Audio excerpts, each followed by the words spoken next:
I want to start with one number. Gas sets Britain's electricity price 97% of the time in 2024. That's the Energy and Climate Intelligence Unit's figure. Not 97% of their generation, 97% of the time it determined what every generator gets paid, including wind farms that cost almost nothing to run.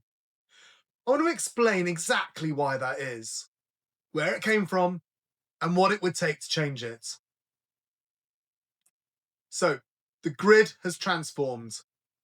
Let's start with what has actually changed, because the numbers are worth understanding. In 2010,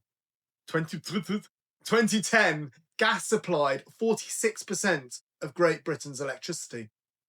Coal was still significant.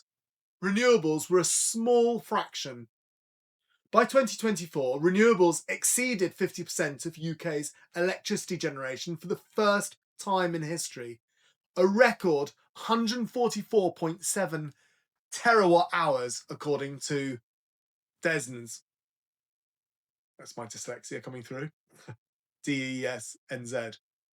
Wind alone produced 83 terawatt hours, edging past gas as the single largest generation source.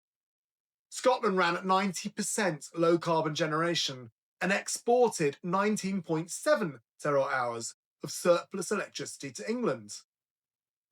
In 25, low carbon sources reached 58% of total GB electricity supplies, another record, according to Carbon Brief. Looking ahead, by the way, Carbon Brief is brilliant as a newsletter to subscribe to. It's awesome.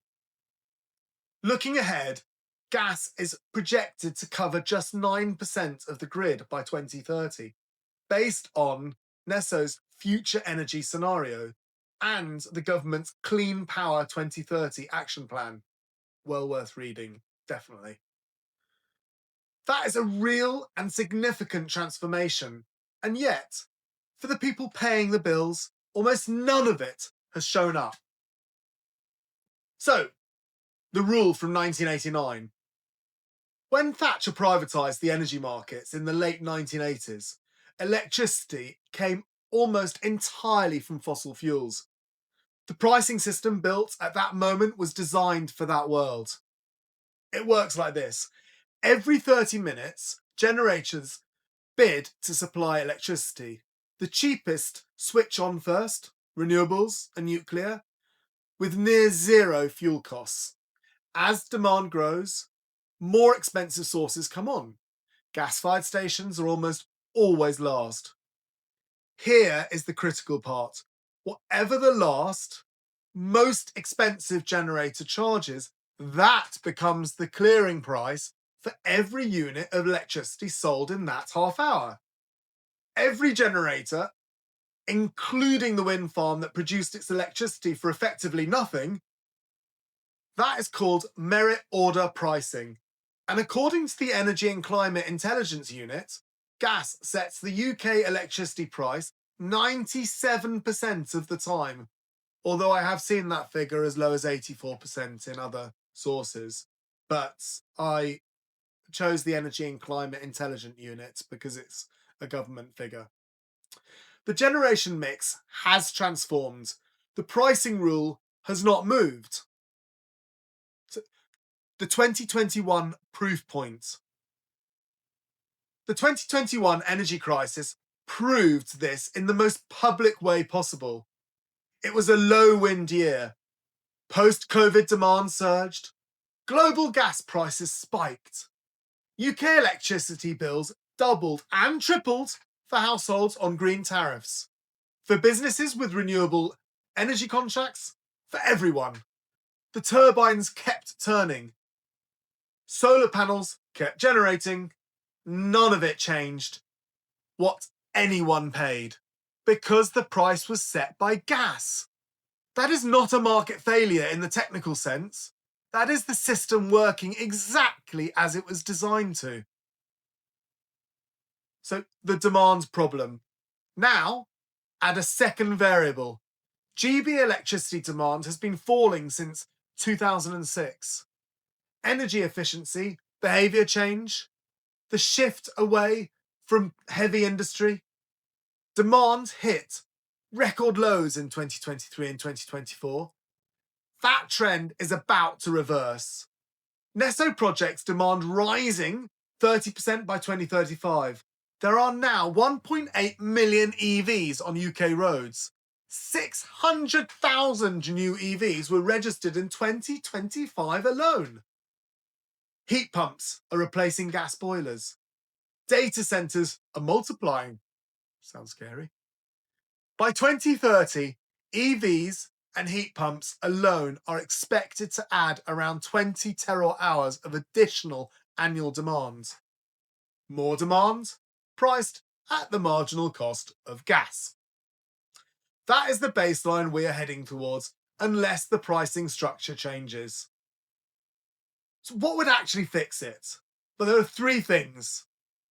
First, decouple renewables from the gas price. Sell green electricity at what it costs to generate, not at the price the most expensive fossil fuel running at that moment.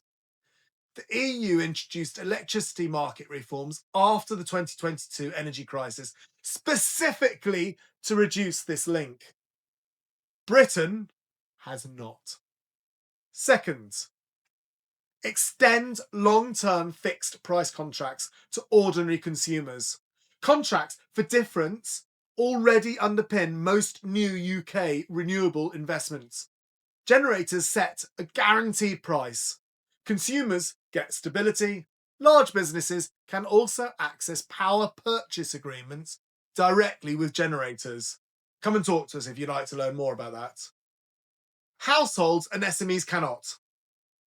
Extending that access would fundamentally change who benefits from the transition. And third, political accountability. This is a policy choice, not a law of physics. It was written into law in 1989. Ask your MP specifically why marginal pricing still exists and when will it be reformed.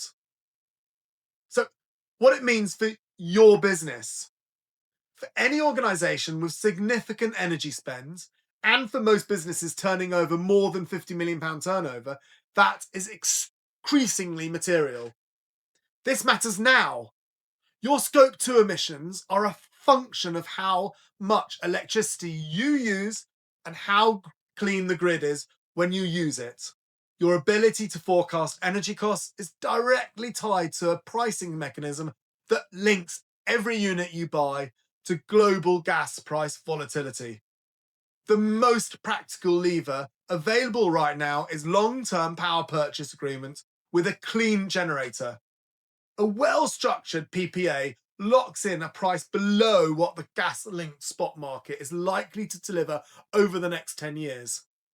You get cost certainty, clean power, and lower Scope 2 exposure. Don't wait for pricing reform to arrive before acting. The PPA market is getting more competitive as more organisations understand what's at stake. Gas is in structural decline on the Britain's grid. That is real and it is happening, but a cleaner grid and lower bills are not the same thing. Not under the current pricing structure. They are separated by a rule introduced in 1989 that no government has had the courage to reform. That conversation needs to be louder. If this was useful, please share it. Subscribe for a plain English breakdown of energy and sustainability every week. And if you want to talk about what this means for your business specifically, drop a comment or send me a message. Thank you.